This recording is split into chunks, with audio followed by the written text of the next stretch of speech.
안녕하세요. 김태현 목사입니다. 뚜벅뚜벅 메시지. 오늘은 골로새서 7번째.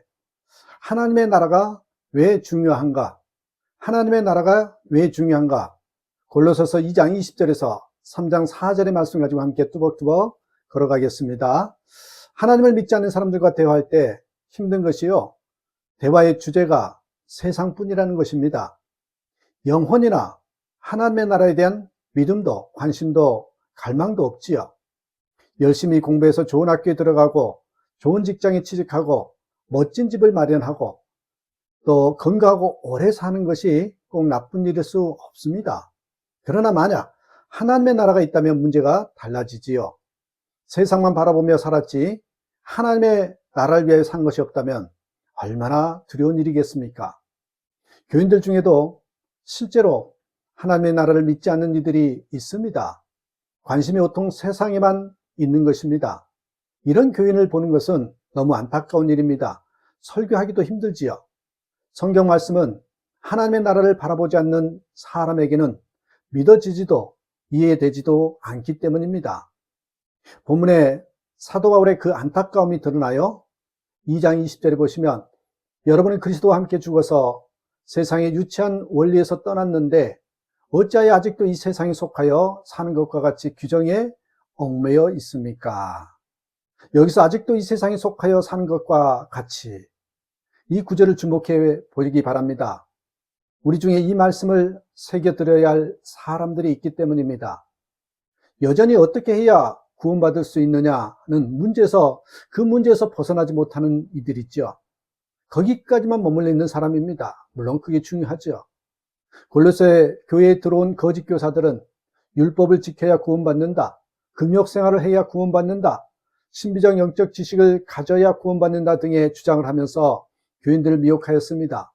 사도 바울은 미혹하는 이단들도 문제지만 미혹당하는 골로새 교인들에 대해서 답답해했지요. 21절, 붙잡지도 말아라, 맛보지도 말아라, 건드리지도 말아라 하니 웬 말입니까? 우리는 그리스도와 함께 죽어서 율법의 규정과 멍에서 벗어났는데 왜 여전히 율법을 지켜야 하냐 마냐에 그 마음이 흔들고 두려워하느냐는 겁니다.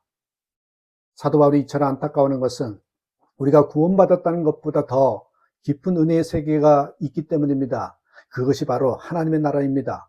그래서 사도 바울이 위에 있는 것을 추구하라, 위에 있는 것을 추구하라고 했죠. 3장 1절, 그러므로 여러분이 그리스도와 함께 살려주심을 받았으면 위에 있는 것들을 추구하십시오.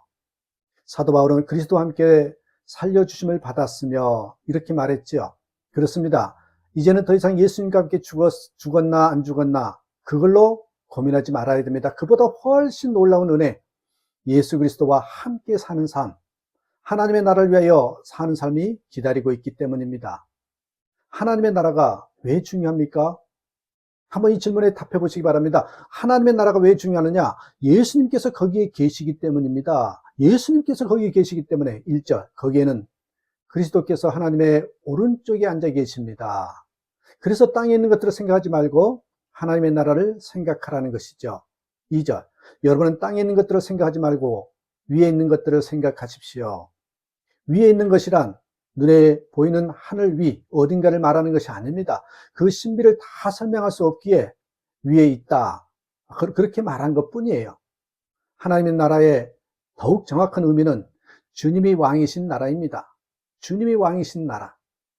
그래서 예수님을 마음의 왕으로 모시고 사는 사람 안에 이미 하나님의 나라가 임한 것입니다. 그리고 주님의 재림 때 이 땅에 완전히 임하게 될 것입니다. 여기서 사도 바울은 너무 놀라운 영적 비밀을 말씀하십니다. 우리의 생명이 그리스도와 함께 하나님 안에 감추어져 있다는 것이죠. 3절, 여러분은 이미 죽었고 여러분의 생명은 그리스도와 함께 하나님 안에 감추어져 있습니다. 이 말은 우리가 지금 땅에서 살고 있지만 동시에 하나님의 나라에 있다는 것입니다. 예수님께서 하나님의 보좌 우편에 계시기 때문입니다. 성령께서 오셔서 우리 안에 거하심으로 우리가 그리스도와 하나가 되었다면 우리도 당연히 하나님의 나라에 있는 것이 아니겠습니까? 그리고 주님께서 재림하실 때 우리도 주님과 함께 나타날 것입니다. 4절, 여러분의 생명이신 그리스도께서 나타나실 때에 여러분도 그분과 함께 영광에 쌓여 나타날 것입니다. 우리는 그리스도와 함께 사는 자니 살아도 주님과 함께 살고 죽어도 주님과 함께 하나님의 나라에 있으며 주님이 재림에 오실 때 주님과 함께 나타나게 되는 것입니다.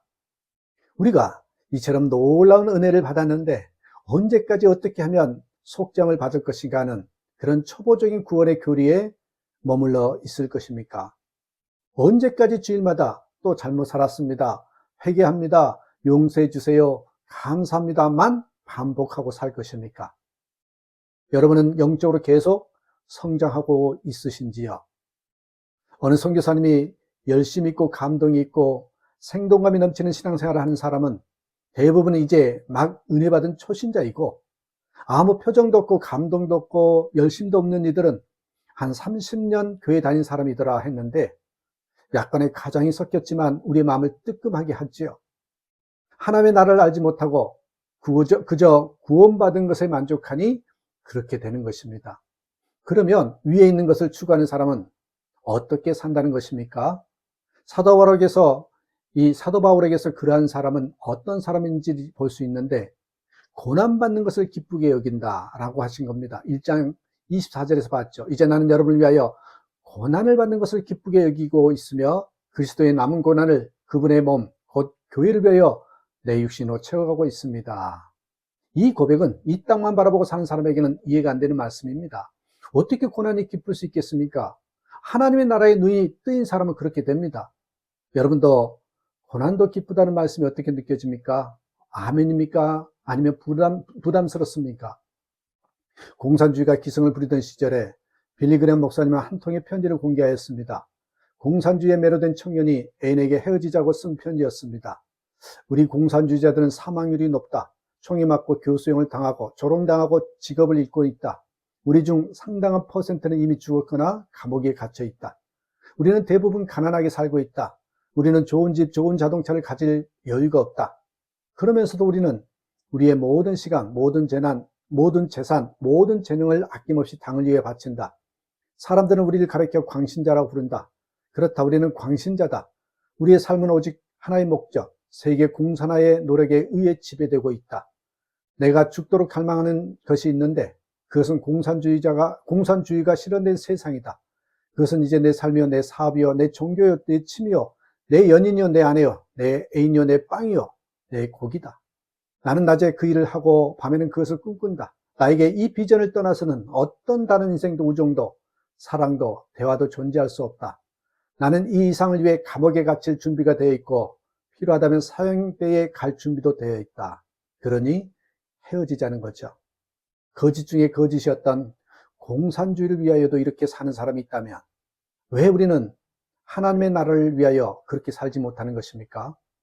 오늘 말씀을 보면 그리스도인 누구인지에 대해서 네 가지로 말씀하죠. 첫째, 그리스도와 함께 죽었습니다. 둘째는 그리스도와 함께 살리심을 입었습니다. 셋째는 생명이 그리스도와 함께 하나님 안에 감추어져 있습니다. 넷째는 그리스도께서 영광 중에 오실 때 주님과 함께 나타날 것입니다. 이 네 가지 놀라운 비밀의 핵심은 하나, 여러분 그리스도와 함께라는 구절입니다. 그리스도와 함께 죽었고 그리스도와 함께 살고 그리스도와 함께 생명이 하나님 안에 감춰져 있고 그리스도와 함께 주님의 재림 때에 나타나게 될 것입니다. 그렇습니다. 그리스도와 함께 살면 하나님의 눈이 뜨일 수밖에 없습니다. 하나님 나라를 보고 사는 저와 여러분 되시기를 주님의 이름으로 축복합니다. 감사합니다.